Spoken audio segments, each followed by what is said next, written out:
Vamos lá. Segundo a João, no verso 1, é uma epístola que contém um único capítulo.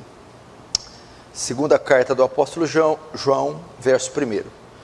O presbítero, a senhora eleita, e aos seus filhos, a quem eu amo na verdade, e não somente eu, mas também todos os que conhecem a verdade, por causa da verdade que permanece em nós, e conosco estará para sempre. A graça, a misericórdia, a paz da parte de Deus Pai e de Jesus Cristo, Filho do Pai, serão convosco em verdade e amor. Fiquei sobremodo alegre em ter encontrado dentre os teus filhos os que andam na verdade, de acordo com o mandamento que recebemos da parte do Pai. E agora, Senhora, peço-te que não como se escrevesse mandamento novo, senão que tivemos desde o princípio, que nos amemos uns aos outros. E o amor é este, que andemos segundo os seus mandamentos. Este mandamento, como ouviste desde o princípio, é que andeis nesse amor. Porque muitos enganadores têm saído pelo mundo afora, os quais não confessam Jesus Cristo vindo em carne. Assim o enganador, o anticristo, acautelai-vos para não perderdes aquilo que temos realizado convosco, mas para receber completo galardão. Todo, porém, que ultrapassa a doutrina de Cristo e nela não permanece, não tem Deus. Que permanece na doutrina, esse tem tanto o Pai como o Filho. Se alguém vem ter convosco que não traz essa doutrina, não recebais em casa, nem lhe deis boas-vindas, porquanto aquele que lhe dá boas-vindas faz-se cúmplice de suas obras. Ainda tinha muitas coisas que vos escrever, não quis fazê-lo com papel e tinta, pois espero ter convosco e conversaremos de viva voz, para que a nossa alegria seja completa. Os filhos da tua irmã eleita te saúdam. Vamos agora, deixa aberto aí, vamos fechar os olhos, vamos orar. Pai Santo, diante do Senhor nos colocamos, mais essa noite, mais esse dia, carentes da misericórdia e da graça divina, do teu poder, do teu amor. Lembra-te de nós, Senhor. Apesar de sermos o que somos, somos o seu povo. Tu não nos amou, Senhor. Tu não nos amou, Senhor, por causa dos nossos méritos. Foi apesar dos nossos deméritos. Tu nos achou mortos, feios, cheios de rugas e manchas. Incondicionalmente nos atraiu para ti, com laços de benignidade e com amor eterno. Despeja da tua graça hoje, gloriosa e abundante, que haja temor e tremor diante do Senhor, que o teu reino avance, que tu recebas glória para si e nos conforme a imagem do seu Filho, em nome de Jesus. Amém. Ô João, um micro aumento de volume e brilho à vontade, assim, abundante. Amém? Irmãos,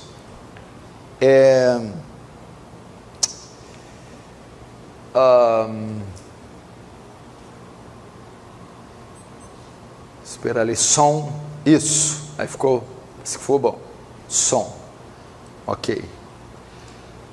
Irmãos, eu quero trazer uma palavra aqui interessante para vocês, sobre as características de um verdadeiro pastor. As características de um verdadeiro pastor. Nós, nos dias de hoje, precisamos de pastores zelosos, bíblicos, que amam a Deus, amam o rebanho e cuidam bem do rebanho. Uma igreja nada mais é do que o reflexo do seu púlpito, o reflexo daquilo que come, do que se alimenta, do cuidado que ela tem. Ela é reflexo da sua liderança.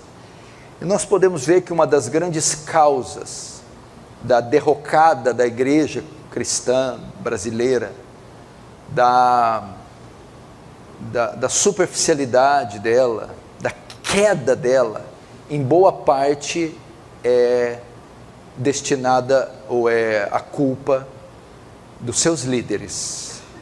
Jeremias disse isso, Deus através de Jeremias, com respeito ao povo de Deus: vocês, chefes, sacerdotes, líderes, pastores, curam a ferida do meu povo, da igreja, levianamente, não cuidam dela da maneira que deveria ser.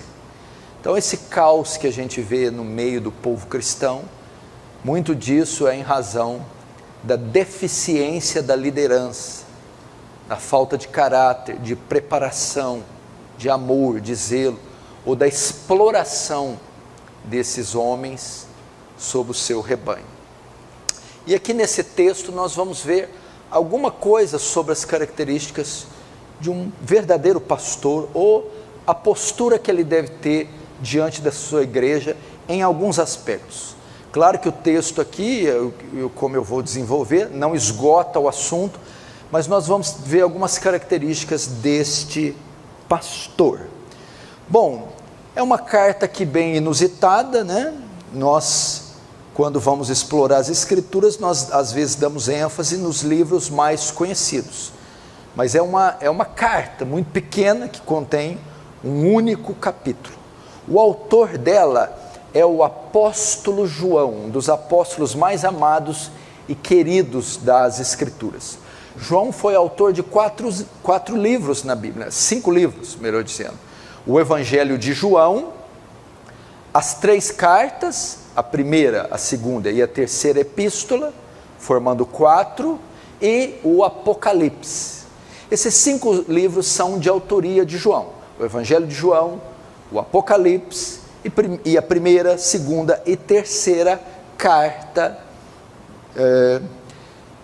de João, que é de autoria de João, filho de Zebedeu, irmão de Tiago. Esse é o apóstolo João. Agora, o que é interessante é o destinatário da carta. Para quem João enviou esta carta? Verso 1 diz: o presbítero, a senhora eleita. Parece que dá a entender que João enviou esta carta a uma família, às mãos de uma senhora, de uma mulher. Entretanto, alguns estudiosos não creem que foi para uma senhora. Em razão da grande perseguição que ocorreu entre os cristãos no primeiro século, algumas cartas que trafegavam, alguns cristãos, estavam em oculto e não queriam ser identificados, porque o primeiro século foi marcado por grande perseguição da igreja cristã. Então, para não ser identificados, ao escrever a carta, ele usa um termo aqui para esconder a identidade do destinatário. Quando ele fala senhora, ele está se referindo a uma igreja, e senhora eleita é o povo eleito de Deus, é o povo eleito de Deus, é uma igreja. E você pode notar isso, que ele tem esse cuidado de não ser reconhecido, porque ele também vai começar a carta dizendo o presbítero. Geralmente ele começa a carta, os apóstolos, com o seu nome: João, Paulo, apóstolo de Cristo, João, né? Aqui ele começa o presbítero, a senhora eleita. Ou seja, o destinatário da carta é: eu, João, escrevo a uma igreja, a igreja redimida, ao povo de Deus. Então, esta carta foi destinada a uma igreja. E qual era o propósito da carta? Combater falsos mestres e heresias que estavam rodeando, ou até alguns estavam circulando pela igreja. E você sabe que a grande heresia do primeiro século era o gnosticismo, né?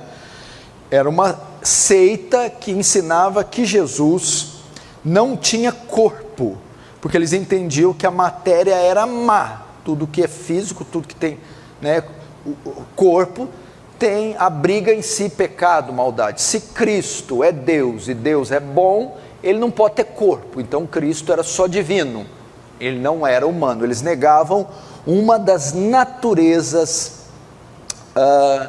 de Cristo. E aí a carta vai ser desenrolada mais ou menos nesse sentido, em precaver os seus discípulos, esta igreja, dos falsos mestres e das heresias. Nessas advertências que João escreve para aquela igreja, no meio desse ensino, desses conselhos que ele apresenta para essa igreja, nós vamos ver aqui, vai ser revelado as características de um pastor piedoso. Então, nessa instrução de João à igreja, veremos as características de um pastor piedoso.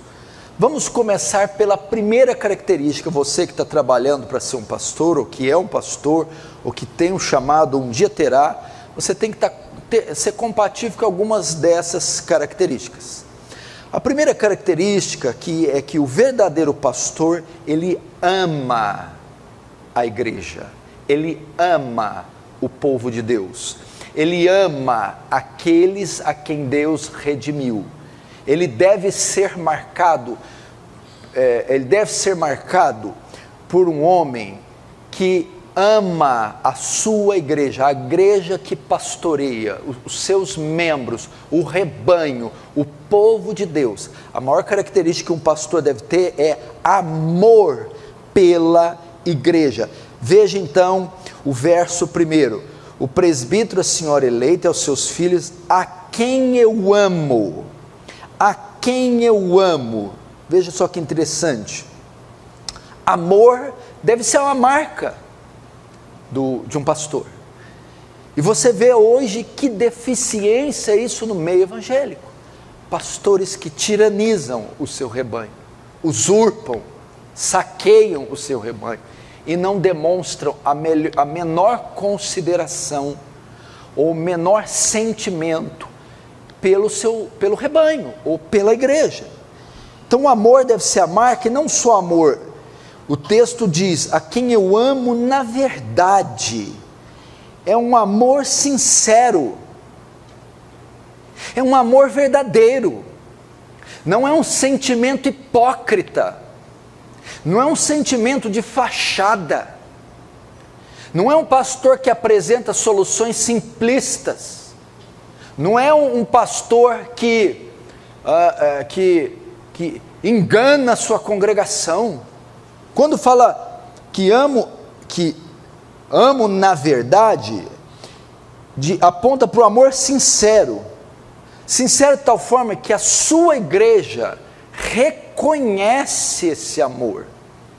A igreja reconhece que esse pastor ama, reconhece que ele se dedica, reconhece que ele se doa, reconhece que ele fala olhando nos olhos, e não mente a essa congregação, não faz uso dela para si próprio, não enriquece às suas custas, não abusa da vontade, da voluntariedade, da inocência, da ingenuidade da sua igreja, mas ele a ama, ele tem sentimentos, de forma que se a igreja sofre, ele sofre com ela.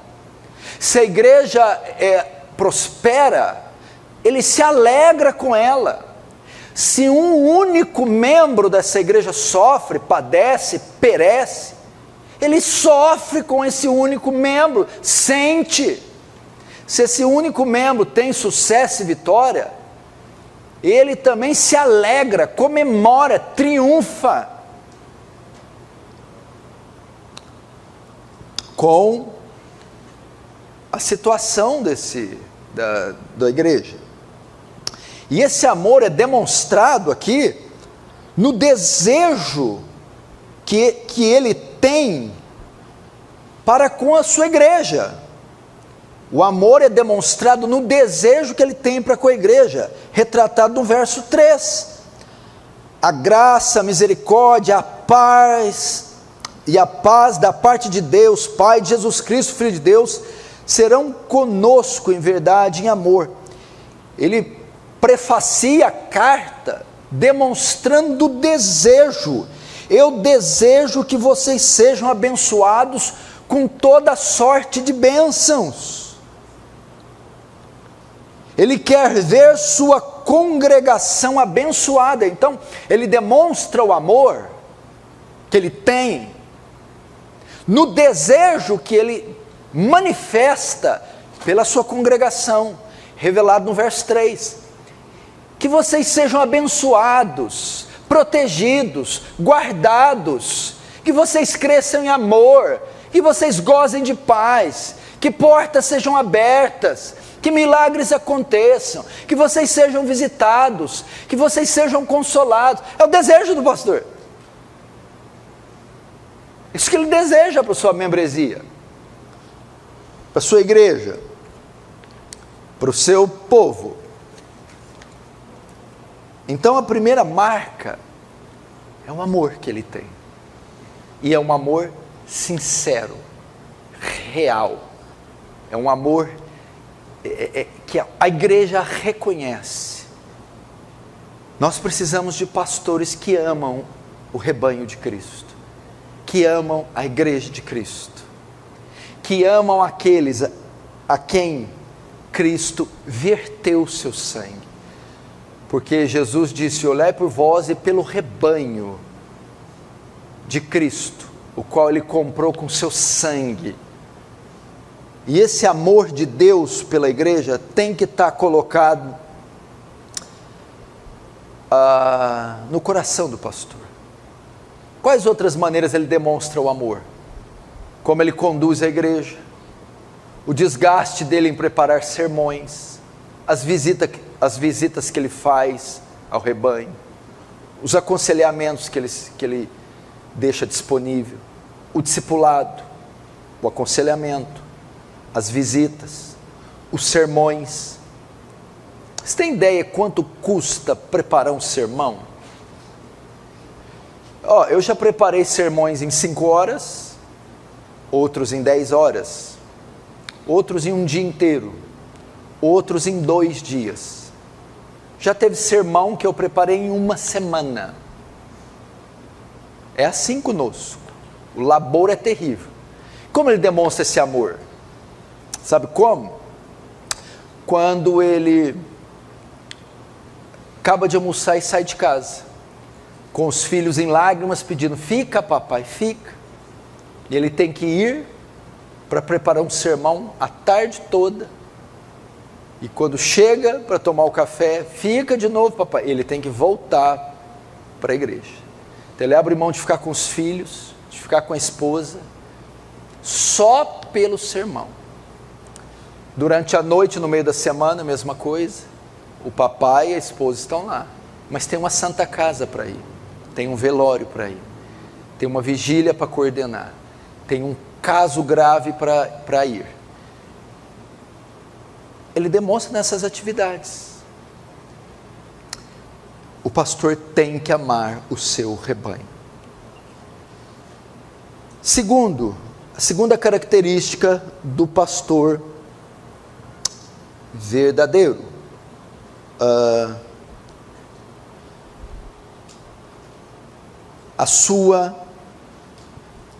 Quais são suas motivações? Veja só o verso de número 4. Fiquei sobremodo alegre em ter encontrado dentre os teus filhos os que andam na verdade, de acordo com o mandamento que recebemos da parte do Pai. O verdadeiro pastor é conhecido pelo que está dentro do seu coração, pelo aquilo que o motiva, pelas suas intenções, aquilo que está dentro do coração dele. Veja, ele mostra aqui qual é a alegria dele, o que deixava ele feliz, entusiasmado, alegre, o que motivava esse homem. A verdadeira alegria dele é quando a igreja anda na verdade, é quando o povo que ele pastoreia ama a Deus, é quando os membros da sua igreja obedecem a palavra. O que traz alegria a ele, sucesso a ele, gozo a ele, é a santidade da igreja. O pastor não está preocupado com quanto dinheiro entra, O pastor não está preocupado com quanto os membros prosperam financeiramente. O que motiva o pastor não são os lucros que a igreja está dando, não é o crescimento numérico da igreja, não é a expansão do plantio de igrejas em outras regiões. O que alegra ele é a santidade da igreja, é que os membros estão andando em obediência à palavra, é que eles estão crescendo no amor a Deus. Ele vai dizer: olha, não tem nada que me deixa mais feliz de saber que a igreja é bíblica, que vocês abandonaram os pecados, que vocês têm uma vida devocional diária, que vocês estão crescendo no conhecimento da palavra, da doutrina, da teologia, que vocês são uma igreja que ora, um povo de oração, e que vocês têm se santificado.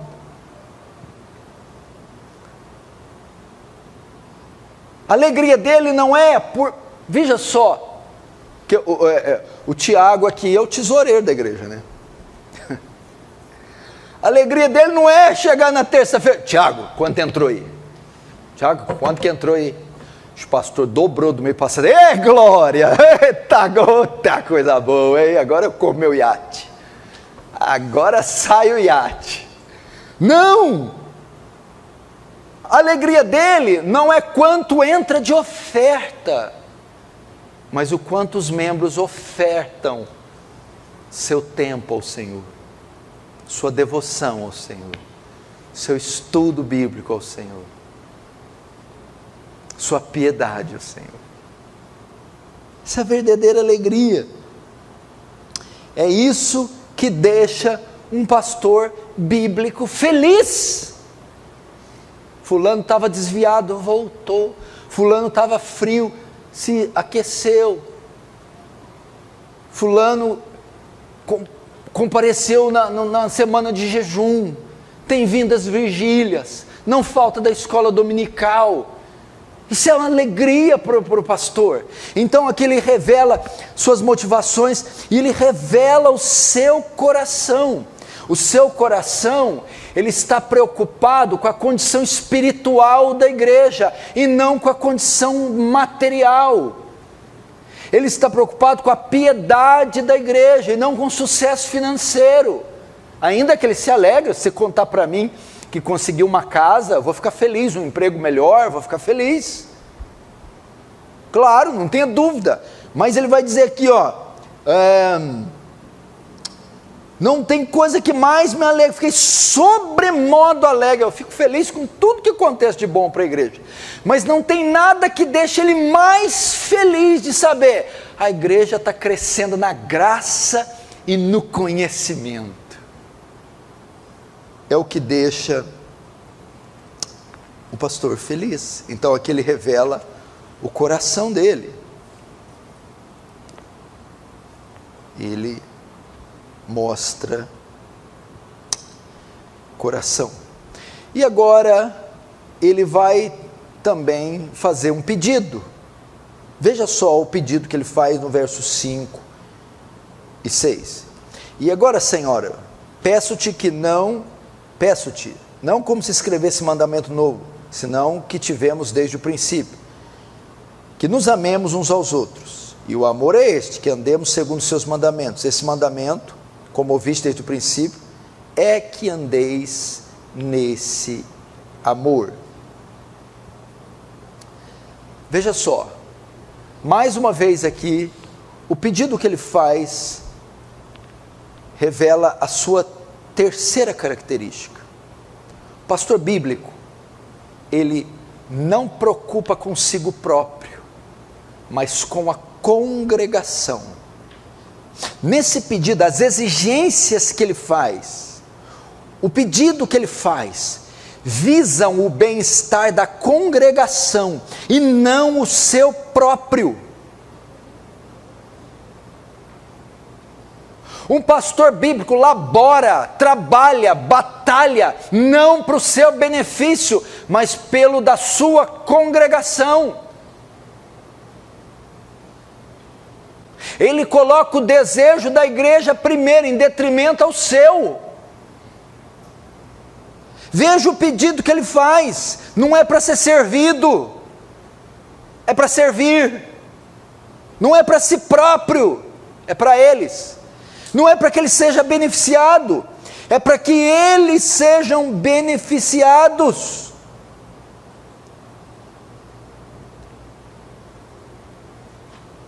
Coisa tremenda isso aqui. E que pedido é esse? Pedido tem a ver com amor. Veja só: peço-te como escreveste mandamento novo, senão o que tivemos desde o princípio, que nós amemos aos outros, e o amor é esse, que andemos segundo os mandamentos. A ordem é para guardar os mandamentos. E por que o amor está envolvido? Porque o amor é o cumprimento da lei, né? O amor não faz mal ao próximo, de sorte que o cumprimento da lei é o amor. E o pedido é para que eles guardem os mandamentos. Então, mais uma vez, no primeiro tópico, pastor verdadeiro se preocupa com o seu rebanho. A prioridade é o rebanho. Você já viu esses pastores de hoje? Tudo na igreja converge para eles. É tudo para satisfazê-lo. A igreja padece nas mãos de um homem assim. É uma igreja que gira, ocorre em função de atender os caprichos do seu líder. Os pedidos todos são voltados para si próprio, para sua imagem, para o seu ego, para o seu enriquecimento. Isso não tem cabimento. Exigências que visam o seu bem, seu conforto, seu status. João não diz que o pastor bíblico faz pedidos, exigências que visam o bem da congregação.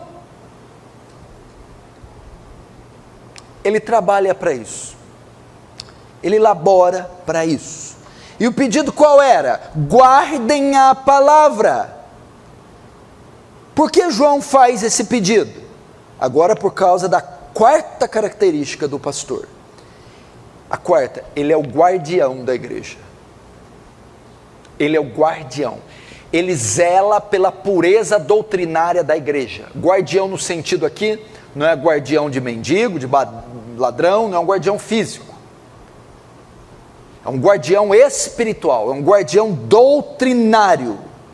Ele é o responsável por guardar a igreja das heresias, do engano. Ele é o guardião, o sentinela da igreja.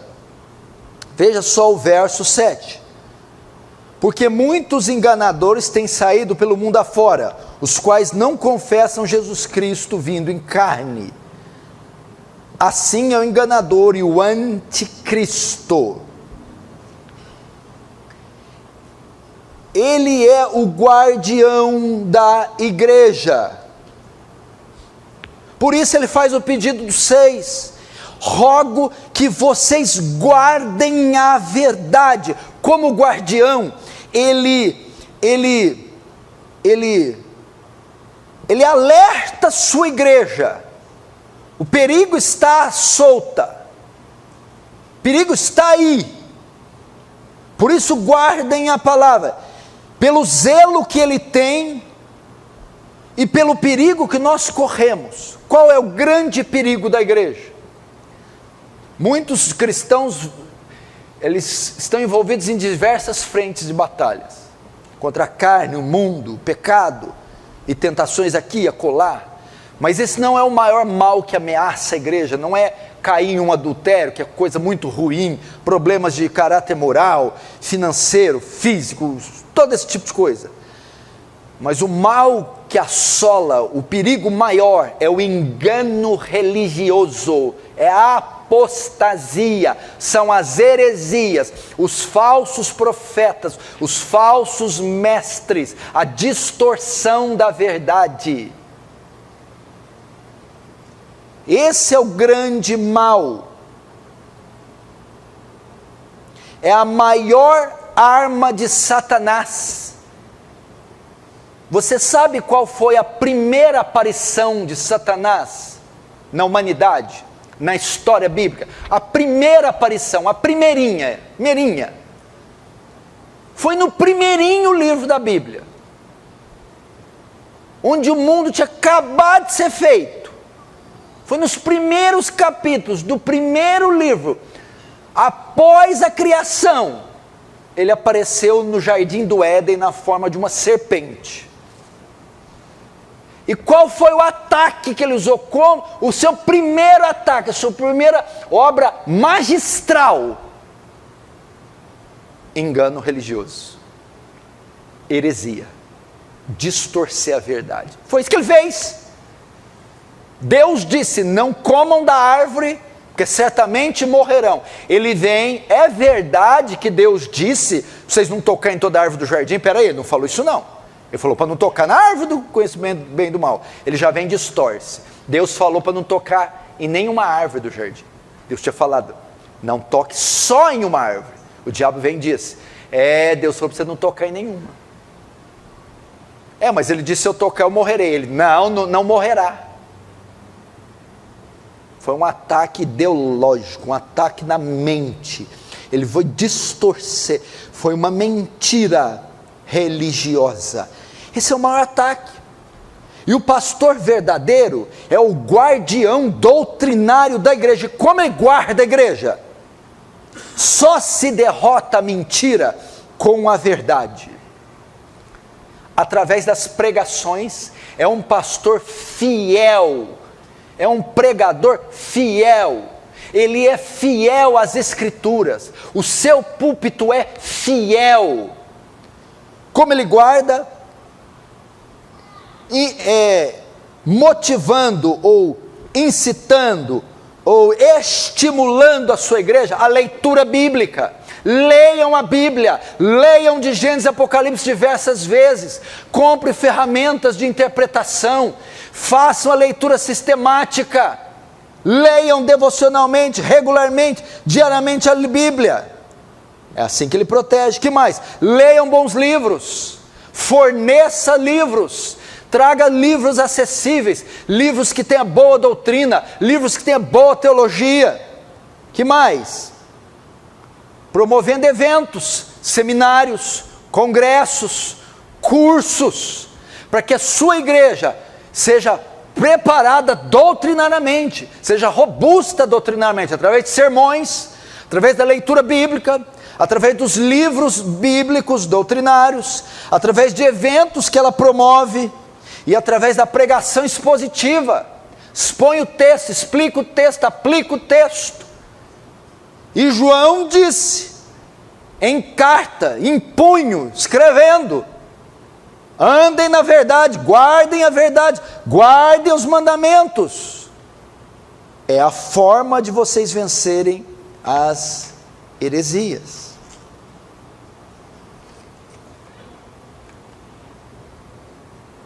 Pastor bíblico visa mais a pregação do que a emoção, do que o mover. Púlpitos que servem palha para o seu público, a sua igreja. Cultos, igrejas que você tem 1h40 de louvor e 20 minutos de pregação. Um absurdo.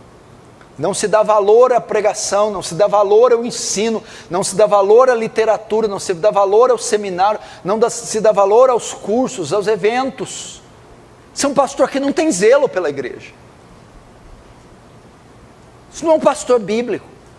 Pastor bíblico quer ver a sua igreja robusta doutrinariamente, que ela cresça no conhecimento bíblico.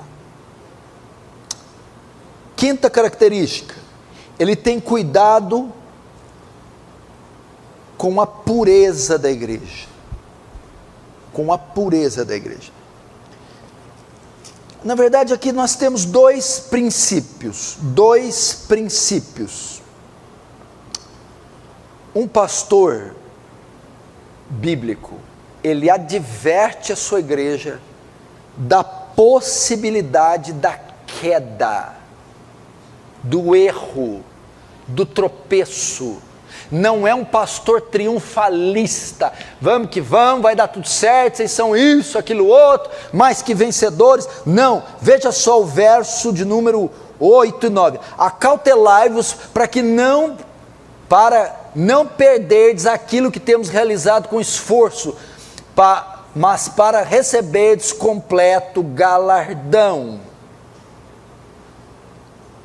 Aqui ele comenta o resultado de sermos imprudentes, como ele fala, acautelai-vos. Opa, há uma possibilidade de queda, de esfriamento, de apostasia. Ele é verdadeiro com a sua igreja, ele é realista com ela. Ele diz, pode haver. Veja só, cautelai-vos, e o texto diz aqui, para não perderdes. Perder, posso perder, pode haver um desvio, pode haver um ataque que eu não resista, e o risco de queda do trabalho vão. Então tem que alertar vocês essa noite, aquele que está de pé, cuide para que não caia, cuidado, não brinque com o pecado, ache o seu pecado e mate ele, ou ele vai achar você e matar você. É assim. E esse pastor faz isso. E ele também zela pela pureza da igreja. Veja só o verso 9. O que ele quer dizer com o verso 9? Todo aquele que ultrapassa a doutrina de Cristo e nela não permanece, não tem Deus, e permanece na doutrina, esse tem tanto o Pai como o Filho. Ele está ensinando a congregação a discernir o joio do trigo, os bodes das ovelhas. Entre os que estão com vocês, cuidado, se ele não segue essa doutrina, se ele não permanece na doutrina, ele não tem Deus. O que é isso? Cuidado com a pureza da igreja, cuidado com os relacionamentos mistos, cuidado com aqueles que ameaçam a saúde do rebanho, bodes introduzidos entre nós, joio introduzido entre nós, semeando contenda, dissensão, facção, maledicência, levando pessoas ao pecado, simuladores. E um pastor tem que ser zelo e dizer, não ande com esse, não ande com aquele, não frequente essa casa, não frequente esse arraial. Cuidado com isso.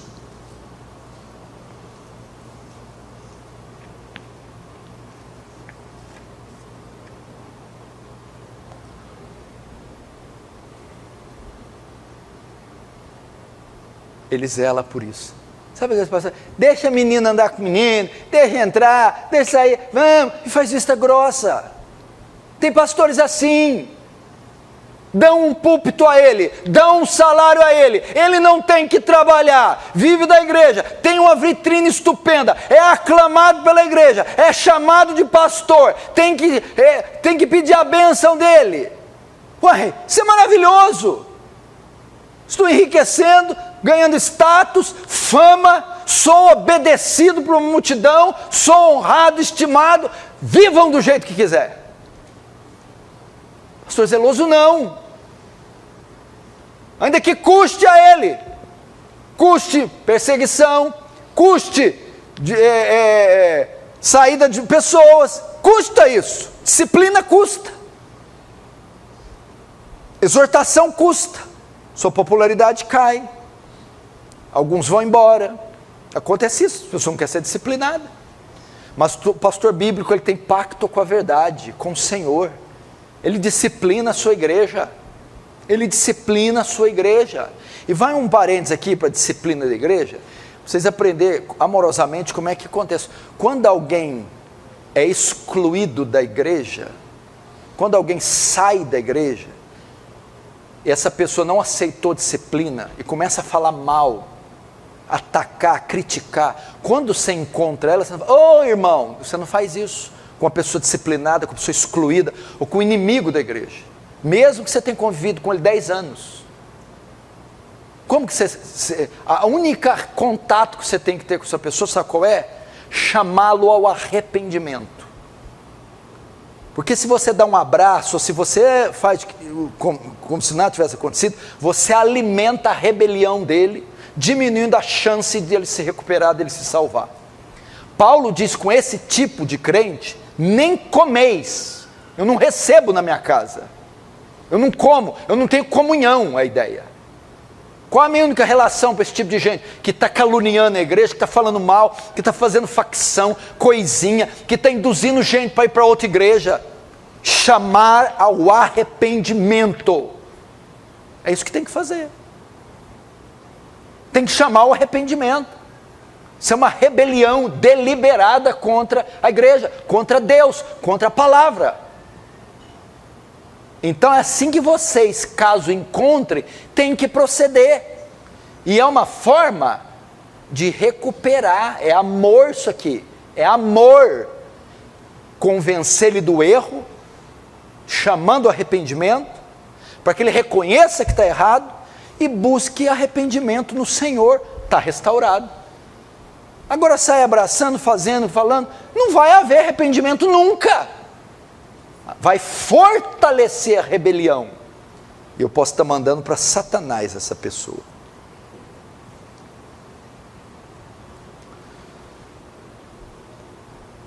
Sexto, característica do pastor bíblico, ele ensina a como se proteger.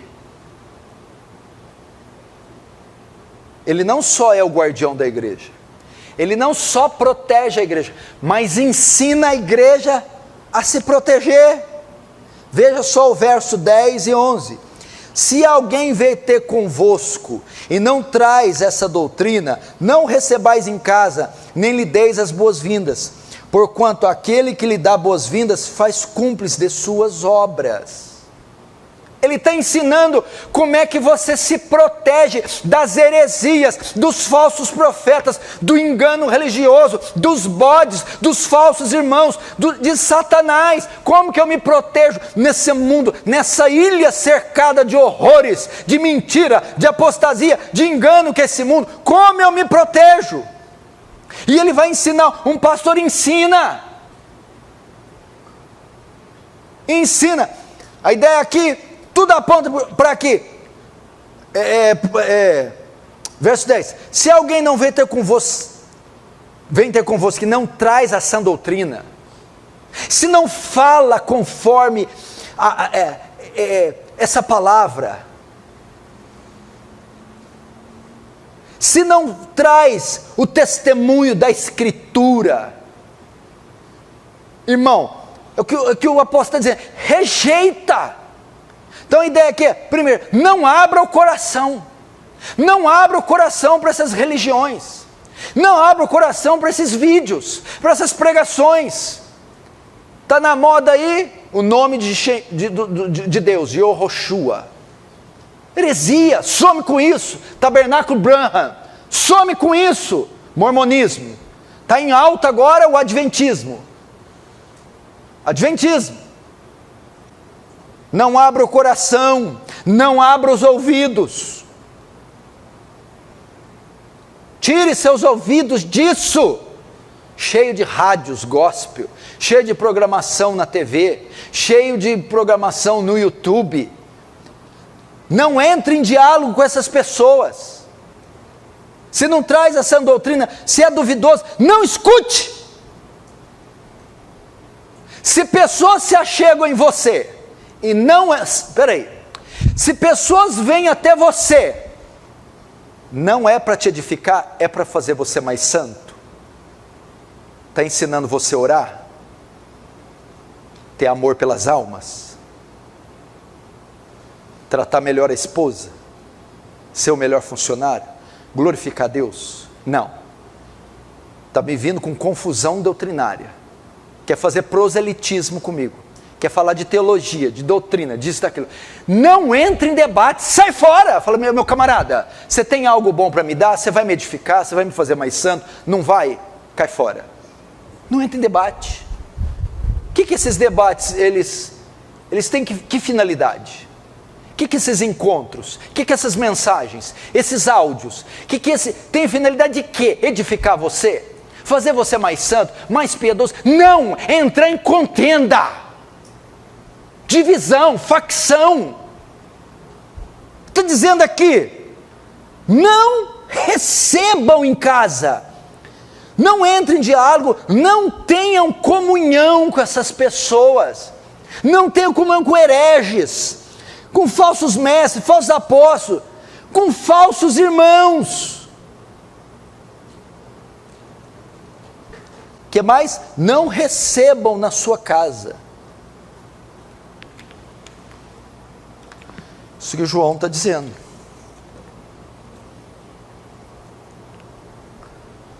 Não perca tempo com isso não. Você tem tempo? Eu lembro do pregador Josué Erion, estavam criticando ele, aí ele perguntaram, você vê as críticas que estão fazendo a você na internet? Ele, eu não tenho tempo nem de dormir, meu filho. Eu vou ter tempo de ver crítica na internet? Estou cuidando de missões na Índia, no Nepal, no Tibete. A mesma coisa, gente. Nós não temos nem tempo para isso. 2 bilhões e 700 milhões de pessoas no mundo não conhecem Jesus. Nunca ouviram o nome de Jesus. A Bíblia ainda não foi traduzida para 1850 idiomas. Há 1800 línguas que não têm a Bíblia. Existem 70 milhões de africanos que você fala Jesus, eles perguntam, o que é isso? Eles nem sabem que é Jesus. Não entre em debates. E por último, não menos importante, o que o apóstolo diz? Nunca ande sozinho, nunca esteja sozinho. Verso 13. Os filhos da tua irmã eleita te saúdam. Aponta para a comunhão, aponta para a unidade. O que é isso? Olha só, vem cá. Em 1 João 5,8, quem João compara a um leão que ruge, procurando quem possa tragar? Quem? Fala bem alto o nome dele, pode falar, não é pecado, precisa dar 3 tapinhas não. Como que é o nome dele? Satanás. É comparado a um leão. Vamos agora para savanas africanas. Quando o leão sai à caça e vê um bando de búfalos gnus, o búfalo, ou esses pessoal, quando está em bando, é impossível que um leão enfrente um bando. Impossível. O leão não faz isso. A natureza do leão faz o quê? Ele espera até que um membro do bando se desloque do rebanho, seja filhote, seja ferido. Quando ele percebe que aquele membro do bando se isolou, se isolou, ele então o ataca. Porque, evidentemente, um animal sozinho tem muito menos chance de defesa. É isso que Satanás fez quando atacou Eva, esperou Adão sair. É isso que ele fez com Davi, quando ele não foi para a guerra, ficou sozinho no palácio. Atacou. Qual é a maneira, gente, de vocês não ser confundidos por heresia? Vídeo, é tanta gente falando asneira na cabeça da igreja, é tanta gente falando na orelha, persuadindo, dissuadindo, mentindo, enganando. Manda vídeo, manda mensagem, manda áudio, visita você, vai na sua casa, bate na sua porta, você encontra na rua o tempo todo bombardeando. Como eu vou vencer? Peça ajuda para os irmãos, ande em grupo, participe os irmãos do que está acontecendo, busque a ajuda do pastor, peça conselho, não tome decisões sozinho. Essa é a ideia. Olha, eu quero falar aqui o que estão me falando, eu quero apresentar o livro que eu li, eu quero dizer que eu estou confuso pelo vídeo que eu vi, eu quero dizer que eu tive sonhos, eu quero dizer que alguém me ligou, alguém foi atrás de mim, e eu estou balançado. ande com alguém, compartilha, divide esse fardo, essa dificuldade. Porque aí o ataque vai ser dissipado, Satanás não vai ter triunfo. É melhor serem dois do que um, porque se um cair, outro levanta, Eclesiastes. Mas ai daquele que estiver só, caindo não há quem o levante. E o cordão de 3 dobras não se rompe com facilidade.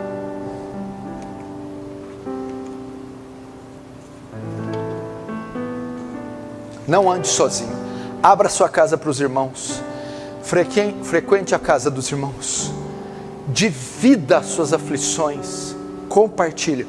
Eu vou te falar, tem uma par de vezes aqui, que algumas situações ocorrem com irmãos aqui, mas irmãos que eu estou próximo, que o pastor Danilo está próximo, o pastor Cunha está próximo, Jonas, quase pastor, está próximo. Cair mais cabelo, ele vira pastor.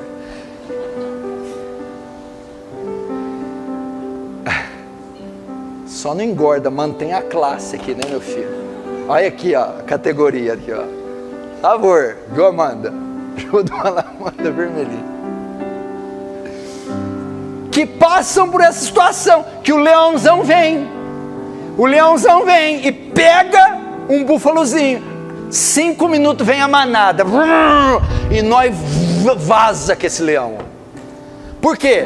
Que acontece o ataque, mas eles estão juntos, unidos com a congregação, unidos com a liderança, unidos com os irmãos piedosos. Então quando estão confusos, abalados, quando a serpente dá o bote, logo vem a equipe de apoio, e o apoia, e vem, e espanta esse leão. Mas quem está sozinho é abocanhado, devorado, leva embora.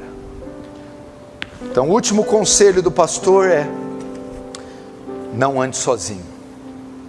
Seu pastor bíblico, eu espero que boa parte dessas características que eu li aqui, vocês encontrem na minha vida e na vida daqueles 3 pastores, que vocês encontrem na liderança dessa igreja, e ainda que não encontrem todas ou parte de algumas delas, que nós, eu e esses pastores, venhamos orar e trabalhar para que tenhamos mais características assim, para que possamos servir vocês com excelência, para a glória de Deus, para chegarmos diante de Deus: está aqui o rebanho que o Senhor nos confiou, e nenhum se perdeu, todos vieram. Amém? Feche os olhos, vamos orar.